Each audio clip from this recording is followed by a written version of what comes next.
But I wasn't always interested in butterflies. When I was a kid, hey, bugs were bugs. You put them in jars and had gladiator fights, you threw rocks at them. That's what they were there for. And even in college, I studied ornithology.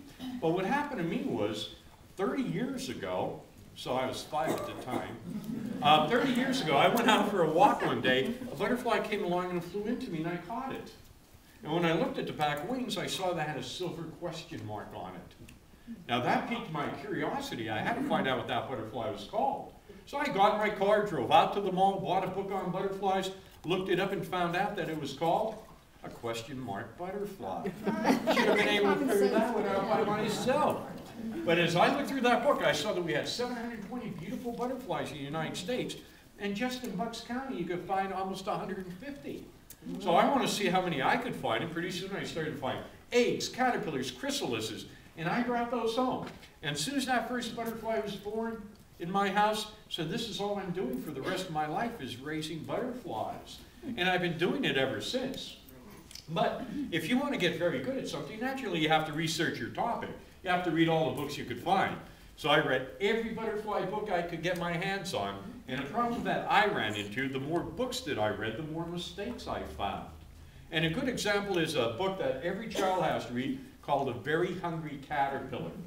And they made the mistake where they said that the caterpillar made a cocoon and then it became a butterfly, and that's simply not true. Only moth caterpillars construct a cocoon. Butterfly caterpillars become a chrysalis. And the difference is, when that moth caterpillar is in your garden, it feels time that it should become an adult. It gathers leaves together, then it wraps them up with one strand of silk that's over a mile long. Now when that silk dries, this becomes very hard and waterproof. But about 4,000 years ago, the people in China discovered that if you took a cocoon like this and put it into boiling hot water, it'll come apart. And you'll be able to unravel that piece of silk until you end up with stuff that looks like this. This is actual silk from a local moth cocoon. And they would take all these strands of silk, weave them together to make clothing. So ladies, the next time you buy a beautiful silk blouse, maybe a lovely silk gown, remember you're paying all that money for dried up caterpillar spit. Because if you think about it, that's all silk is.